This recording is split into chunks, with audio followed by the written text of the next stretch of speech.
afternoon. And I am here in the Martin Luther King Jr. Library with members of my budget team and cabinet to answer any questions about our FY22 budget presentation to the council. We presented a balanced budget to the council that invests just over $17 billion in the district's recovery and growth in the upcoming year, and we're happy to answer your questions about that. But before we do that, I invited Chief Conti to come to make an announcement about an arrest that MPD has been very focused on. Thank you, Mayor. We're here to announce that earlier this morning, the Capital Area Regional Fugitive Task Force made an arrest in the senseless shooting of a mother and her 5-year-old son that occurred last week in our city. On Tuesday, May 18th, 2021, just before 7 p.m., members of MPD's 3rd District responded to the 1500 block of 10th Street Northwest for the report of a shooting. Upon arrival, our members located a 37-year-old mother and her 5-year-old son suffering from gunshot wounds. DC Fire and Emergency Medical Services responded to the scene and transported the victims to an area hospital for treatment of life-threatening injuries. It was learned during our investigation that the suspect interrupted a family of 4 playing outside their home while on a rental scooter. There was a verbal exchange involving the suspect and the victims in which the suspect became irate and turned to violence. He produced a firearm from a satchel he was carrying and opened fire on the family, striking the 2 victims. Detectives recovered evidence on scene, and we received numerous community tips that led us to the identity of the suspect. Pursuant to a D.C. Superior Court arrest warrant, members of the Capital Area Regional Fugitive Task Force arrested 26-year-old Anthony Bedney of no fixed address in Alexandria, Virginia. Mr. Bedney will be transported to the homicide branch where he will be charged with 2 counts of assault with intent to kill while armed and 2 counts of possession of a firearm. We are grateful to our MPD members that work tirelessly to bring closure to the victims and families of this case, and to all the members of our community that submitted information that led to this arrest. The 2 victims in this case are currently in stable condition. However, I want to reiterate how senseless this incident was. Our city does not tolerate these acts of violence, and I'm happy that our police department remains committed to finding those responsible for violent crimes in Washington, D.C., and bring them to justice. Yes, ma'am. Okay. On the budget? Yes. Why don't we take care of the budget questions, and then the chief will be available. Yes, any questions? Yes, sir. Mayor Bowser, can you talk about police funding? There's a projected drop-off in officers and the amount that will be hired. Do you intend for police to return to its original size of 3,800, or does the investment in non-police public safety measures, like allowing DBH to respond to some calls, mean that the department can shrink? What I can promise you that with this budget and any budget that we've presented is that I'm going to put before the council the police resources that we need and that we can deploy in the upcoming budget. And that's what's in this budget. As we did last year, we've advanced cadet hiring, and I think additional 130 officers, which given the pipeline needed for hiring an MPD, that's what we can deploy next year. You're right to notice a very significant investment in building blocks DC, from housing to subsidized employment to trauma and mental health services to violence interruption. So is it your hope that the force will get back? I know you mentioned the cadet program, for example, but is it your hope we'll get back to the 3,800 number, or? So this is the number we have this year. Next year, the police are going to give me another number, and I will include that in the budget as well. What's clear, what I want to make perfectly clear is our public safety experts, both in the police department, but also in our violence prevention efforts, are advancing the resources that we think we need to keep our city safe. Yes? on that question as regards, can you give us the exact amount that you're funding the Metropolitan Police Department as well as the Fire Department for the coming fiscal year? In your Let me budget? ask the budget director to come up with the operating dollars for those departments. Do we have those? We don't have those specific numbers in front of us, but we will give that to you. Well, if you don't have a specific number, is it the same level of funding? Is it a decrease in funding? Is it an increase in funding? Yeah. Thank you for the question. Thank you for the question. We'll get you the exact numbers. The fire and emergency medical services budget will be going up in fiscal year 22. We'll get you the exact amount. The MPD budget will be going down as a result of the hiring challenges that the mayor spoke about earlier. That budget will be going down by approximately $37 million. For MPD? Mm-hmm.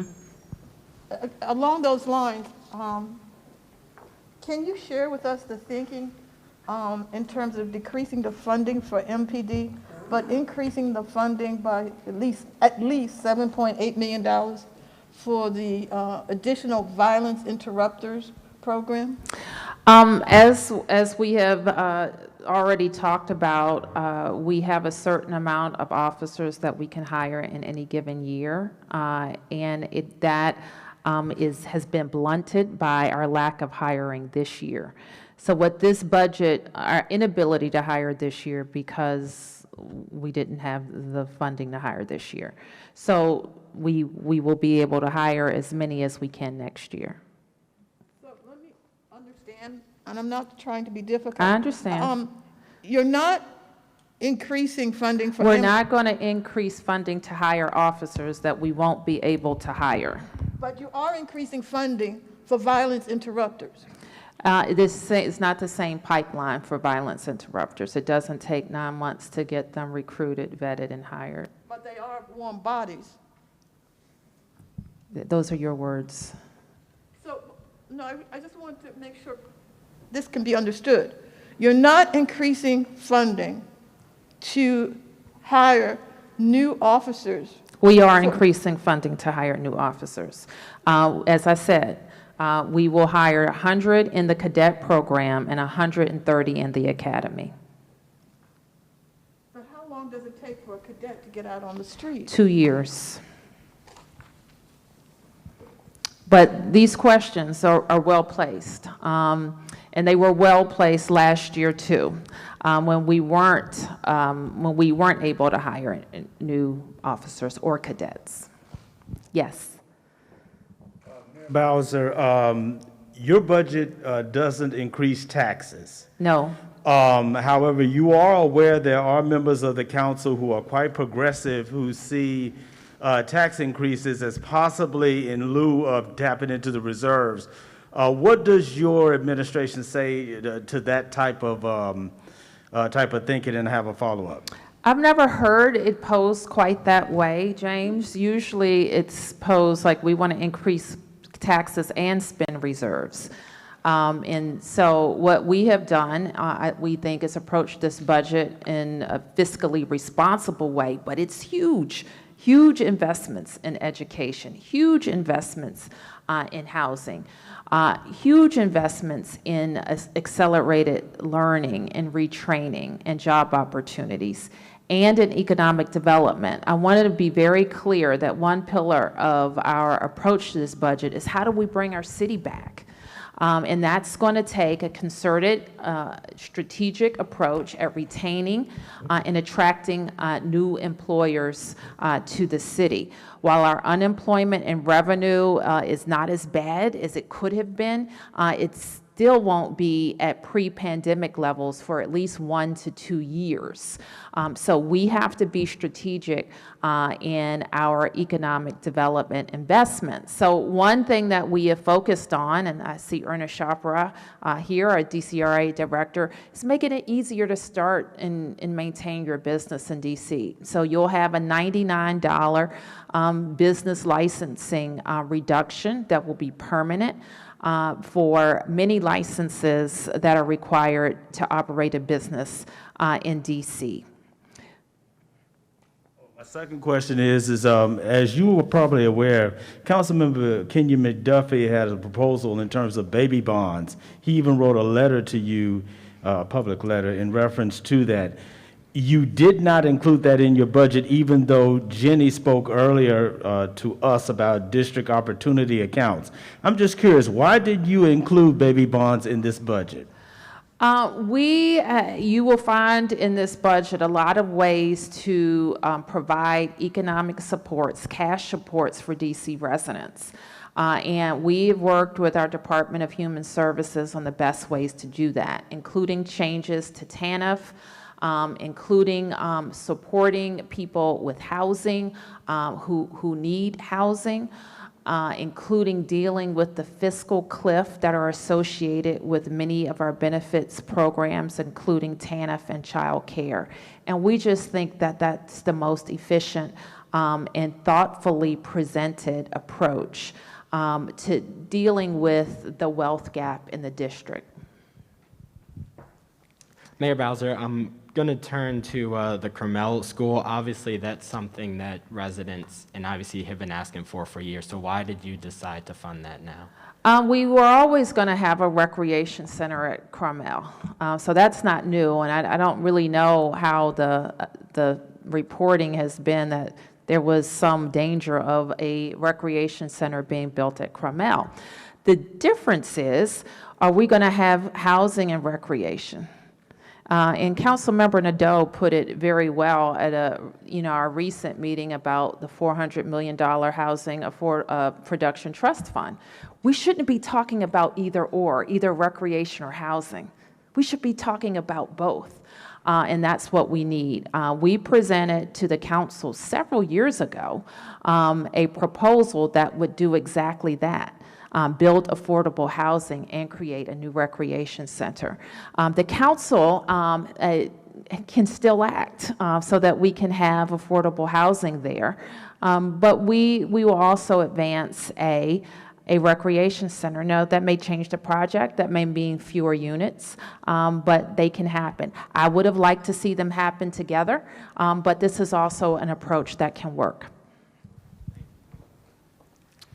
Mayor, you included, more funding for DCHA in this budget, and obviously they're at a time of transition right now, about to pick a new executive director, and so I'm curious, plainly you have some confidence in them that you gave them $57 million. I mean, what do you feel about their direction in solving this maintenance backlog, especially as they embark on the search for a new Well, they have the opportunity to grow my confidence in them. Your statement may be a little too strongly worded, okay? And so I think they're at an important inflection point. How they spend the time finding a new leader and being focused on delivering for their residents is what we will be watching.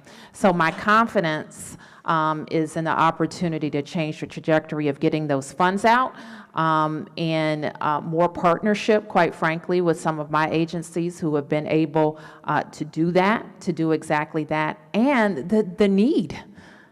The need out there is real. This budget has a real focus on housing, and preserving housing, public housing, is an important part of that. Okay, any other questions? Yes, sir. Sure. Can we go back to the chief? Yeah. So, Chief, just on, if we could circle back to the 10th Street suspect, did you recover a weapon when you arrested him? Can you tell us any circumstances about his arrest, or if he said anything about what was going through his head at the time of the shooting? No, nothing additional, Mark, other than our Capital Area Regional Fugitive Task Force. They made the apprehension in Virginia. They're bringing them back so we can have those conversations with him to see if he's willing to talk with us at this point. But right now, he's charged with assault with intent to kill. So because he's in another jurisdiction, you still haven't had a chance, your detectives haven't talked to him, is that? No, we can, the Regional Futures Task Force, they can bring him back to DC, but we've been in the budget hearing, so I don't have the latest update as, he actually got arrested right before the hearing. And just, this was a high-profile shooting. Absolutely. Obviously, you and the mayor were both on the scene and heard from neighbors that night. What does it mean to you to have closure here, to have an arrest in this case? Well, I plan to continue to deliver on my word to families in the District of Columbia, and if you commit gun violence in our city, we're going to come for you. But that's really kind of the bottom line. Violence is not going to be tolerated in our city, in any community. And to the extent that we have our police department that's focused on it, we have our mayor, our city that's focused on it, we have resources that are focused on the issue of violence in communities, and we have community members that are willing to partner with us and provide information that's going to help us close crimes. This is the result. Bad guys go off the street. How you located him? Can you give us it? Was it a? I can't tell you all my tricks, Mark, but I but have we to were ask. able to locate him in Virginia, and we're thankful. We've notified the family of his arrest, and we look forward to him going through the process. Do you have any update on the mother and child's condition? Yeah, the child's been released from the hospital. The mother, she's still hospitalized, but her condition has certainly improved. And then on another case, speaking of gun violence and going after people, we've seen, the Maserati road rage has caught national attention now. Is there any update on that suspect? Yeah, we're still asking for the public's help in that case. Again, another senseless act that occurred in our community. I'm thankful that the persons that were involved were not critically injured or worse, resulted in someone's death. But that individual, we're asking for the public to continue to submit leads to the police department, 202-727-9099. We have a reward that we're offering for information related to that shooting. I think his image is very distinctive, especially for that community there, and I think that we need to put that out everywhere. It's across the world, as you mentioned, and if someone knows who that individual is, you let them know that the Chief of Metropolitan Police Department is looking for him. Mayor Bowser, a question for you about the announcement, I think it was yesterday, about the vaccination sites winding down and the testing site at Judiciary Square also winding down. Can you just give us some of the thought behind that? I mean, we're still in a state of emergency. I don't know what the percentage of total vax in DC is, but we're not at herd immunity yet. And so We're at 50% fully vaccinated, and we're, I think the approaching 70% with one shot. That's where we are. And so why wind down? Can you just talk about the thought process behind that? Well, I thought we've talked about it before, Mark, but we will have, over the summer, we will wind down those central opportunities that the district supports because vaccine and testing are going to be ubiquitous and in private settings, at doctors' offices, at pharmacies, and healthcare settings. And quite frankly, the demand at all of the sites, because we have so many, doesn't support having those resources in place. Yes, Tom. Thank you, Mayor.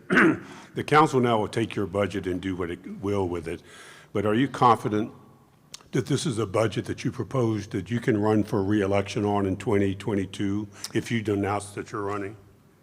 It's a good budget. Do you have an answer? Is what? Do you have an answer to my good question? I will be proud to take this budget anywhere, Tom. Certainly to the people. Yes. Thank you, Mayor Bowser. WTOP reported this morning that you declined to accept the resignation of Jennifer Smith as the head of DC's crime lab. Can you clarify whether that's true? I think there was some question of timing that was discussed last week. That was not my timing. And so we will shortly announce the next director of DFS. So you have accepted her resignation? That's not what I said. And I am being, and I'm not wanting to use Dorothy's words, I'm not being difficult, but this is a personnel matter. Well, we follow up on that because it was reported that she submitted her resignation. Deputy Mayor Gellhardt put out a statement that yesterday would be her last day, and now you're telling us she's still in place, but you will announce soon a new director. That's exactly what I said. You're right. You just repeated it. It's exactly what I Okay, so said. it kind of just leaves us wondering, what is her, you won't say that you accepted her resignation. Can you give us any idea, when you'll announce, in days, weeks, months, or? I expect to announce shortly, Mark. And the reason, it's an employment matter that I have an obligation to all of my staff to treat them fairly, and that's what I'm doing. Yes. Could I ask a couple of questions about 2 pages that, page 14 and 15, that deal with economic recovery for residents and economic recovery for businesses? Okay. And my question centers on the fact that for economic recovery for residents, for example, you're establishing $49 million for subsidized employment and job training, and then another $6 million for establishing a $6 million rapid reskilling fund, and then $4.6 million for career coaches, and it goes on and on. And then regarding businesses, you have $30 million for a new employment center vitality and local job creation fund, and then that goes on also. Is it my understanding or reading of this that these funds and programs would be operated through the Department of Employment Services? Many of them would be, but not necessarily. Would you then acknowledge the concerns that residents might have looking at this budget, given the past history, the terrible past history we have with the Department of Employment Services? And are you suggesting confidence in the current leadership over there? Oh, absolutely. What I'm suggesting is that Department of Employment Services, the staff has reported they're in person throughout the pandemic to deliver $2 billion to DC residents, DC workers, I should say, including 100,000 DC residents. So they have been charged with a Herculean task. They've stepped up to it. And throughout, we have had to give them more resources to deal with more calls, more changes, more technology changes. And that's only part of their job. The other part of their job is making sure that DC workers are sought after by DC employers and employers of this region. So the funds that you see here make investments also in the other part of their job, is preparing DC residents for great jobs. So this is both relief for people affected by COVID, $2 billion, so it's a lot of money to get out. This budget also invests in making the unemployment insurance fund whole. We had, when going into this pandemic, you may remember discussions about taking money or decreasing the amounts that we asked employers to pay into unemployment, because that's how robust our fund was.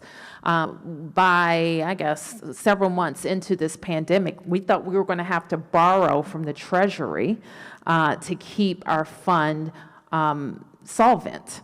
We didn't have to do that, and now we are also able to use the pretty significant surplus in the paid family leave fund to make the unemployment insurance fund whole.